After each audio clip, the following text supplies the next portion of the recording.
தமிழ்நாட்டில் சீமான் என்ற டேஷ் சாமான் இப்படி உணர்ச்சி பூர்வமாக தமிழ்நாட்டு அரசியலை நீங்கள் உணர்ச்சி வசப்பட என்ன காரணம்? அவர் சீமானுக்காக ஒவ்வொரு கடைகளிலையுமே உண்டியல்கள் 3 வைக்கப்படும். ஒன்று மாவீர தினத்துக்காக, ஒன்று சீமானுக்காக, ஒன்று எங்களுடைய மக்களுடைய அபிவிருத்தி, மற்றது நாங்கள் மக்களை பார்க்கிறோம் என்கிற விடயத்தில் உண்டியல் வைப்பார்கள்.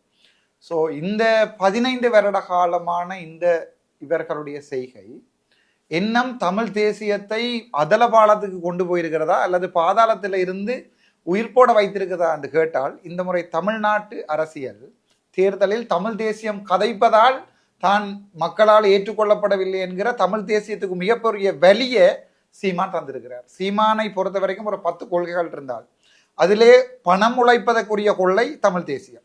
இப்போது சீமானுடைய இந்த தோல்வி அவர் எங்கே கொண்டே போடுகிறார் என்றால், தமிழ் தேசியத்தை மக்கள் ஏற்றுக்கொள்ளவில்லை, இவர்களுக்கு தமிழ் தேசியம் வழங்கவில்லை. தமிழ்நாட்டு மக்கள் தமிழ் தேசியத்திலே ஊறினவர்கள். சில பேர் இன்று கூட என்னை பேசுகிறார்கள், சீமான் தானே தமிழ்நாட்டிலே தமிழ் தேசியத்தை பேசுகிறார், ஆனால் நீங்கள் ஏன் அவரை குறைபாடுகிறீர்கள் என்று நான் சொல்லுகிறேன்.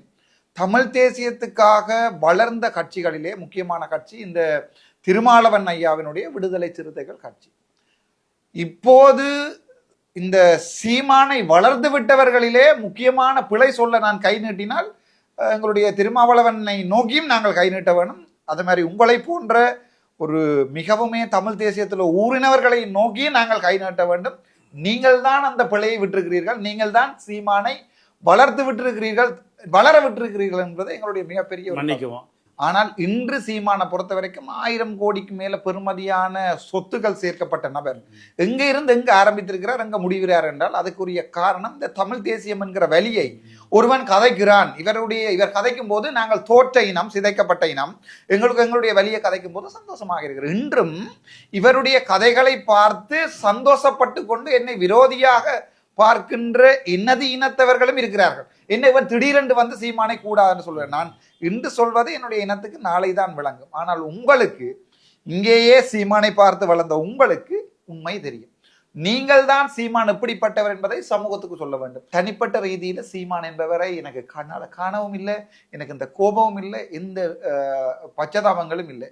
அந்த எங்களுடைய போராட்டத்தை எண்ணம் தோற்கடிக்க பண்ணுகிறாரே என்கிறது தான் வழி. நாங்கள் உயிரை பிடித்து கொண்டு தமிழகத்துல தமிழீழத்துல ஓடிக்கொண்டிருக்கிறோம். உங்களுக்கு தெரியும், பாராளுமன்றத்துல போய் ஒரு சிங்களம் 225 சிங்களவங்களுக்கு மத்தியில 22.5 மில்லியன் மக்களுக்கு முன்னால என்னுடைய தலைவன், தேசிய தலைவர் பிரபாகரன் எங்களுடைய குலதெய்வம் என்று சொல்லி போட நாங்கள் யாழ்ப்பாணத்துல தான் இருக்கிறோம். ஆனால் நாங்கள் அப்படி உயிரை பணியம் வைத்து அரசியல் செய்கின்ற போது இங்கே பணத்துக்காக அரசியல் செய்கிறார்கள் நினைக்கதான் கவலையாக. ஈழத்தமிழர்கள் அறிவு பெற்றவர்கள், அரசியல் முதிர்ச்சி பெற்றவர்கள், சர்வதேச நாடுகளில் மிக எளிதாக அனைத்து உலக அரசியலையும் நீங்க தெரிந்து கொள்ளக்கூடியவர்கள் எப்படி 15 ஆண்டு காலமாக ஏமாறுகிறார்கள் என்பது ஒரு புதிரா இல்லையா? யாராவது ஒருவன் தமிழ் பேசுகிறானாக இருந்தால் அவன் தேசிய தலைவரை கடவுளாகத்தான் மதிப்பான். கடவுளாக நாங்கள் மதிப்பதால் இன்றை வரைக்கும் அந்த தேசியம் என்கிறது எங்களுடைய உயிர் மூச்சாக இருக்கிறது. சீமானை பொறுத்த வரைக்கும் அது ஒரு விற்பனை பொருள்.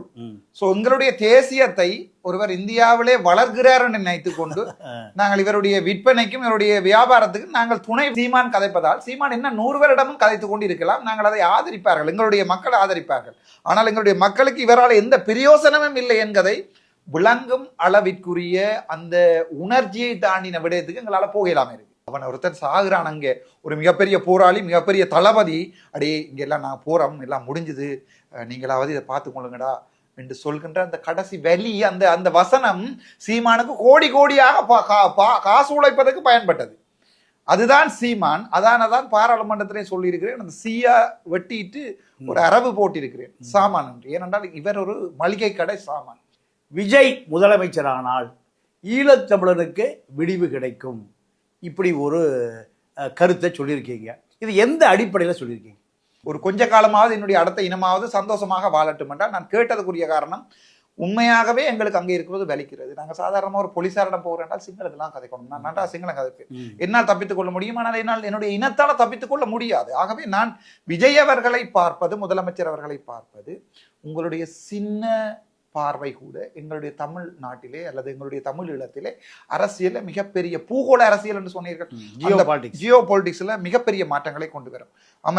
முதலமைச்சர் இங்கே செய்கின்ற விடயங்கள் மத்திய அரசை பாதிக்கும். மத்திய அரசு இலங்கை அரசோடு அதை கதைக்கும். இலங்கை அரசு நிர்பந்திக்கப்படும் தமிழர்களுக்கு செய்ய வேண்டிய விடயங்களை சரியாக செய்யும். அந்த சின்ன ஜியோ பாலிடிக்ஸ் தான் என்னுடைய காரணம். அதால தான் முதலமைச்சர் அவர்களை தேடி வந்திருக்கிறேன் இந்த வலி சுமந்த மாதங்கள்ல.